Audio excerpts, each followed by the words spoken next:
Here's the machine code of our program. It starts at address 3000. In the first step, we initialize our counter R2 to 0 using an AND instruction.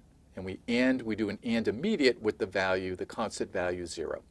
The next instruction is an LD instruction using PC relative mode. The offset is such that we will go to location 3012 and load that value into register R3. Now we have a pointer in R3 to the first character in our program. Now we're ready to input our character from our keyboard, and we do this using trap code 23.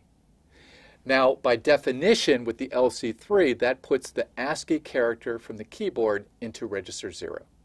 In the next instruction, we load our first character from our file into R1. The next two instructions test to see whether we've reached the end of the file. If this is the case, then we can exit our loop and go to the final steps in our program. If not, then we need to test whether the character from our file matches the character from the keyboard. Now, R1 holds the character from our file, and R0 holds the character from our keyboard. So we're going to subtract the two to see whether those are equal. In order to do that, we need to form the 2's complement of R1, that's these two instructions, and then add that to R0. Then we're going to have a branch instruction. Depending on the result, we're going to increment our count or not. So we need a branch instruction. If those are not equal, then the result will be that the N or P bits will be set rather than the Z bit.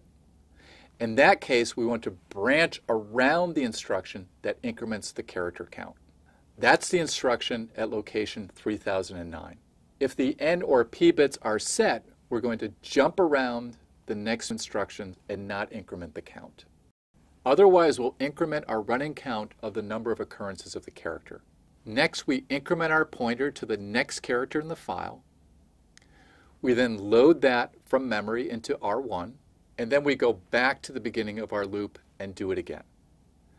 Once we've reached the end of the file, we're going to load into R0 a constant value that's located at location 3013. Then we add that constant, hex 30, to the integer count in R2, which will convert that integer count to its ASCII equivalent value.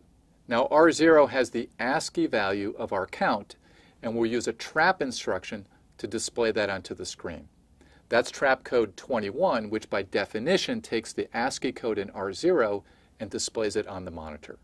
Our final instruction is a halt instruction, which ends our program. The last two values in our program are constants.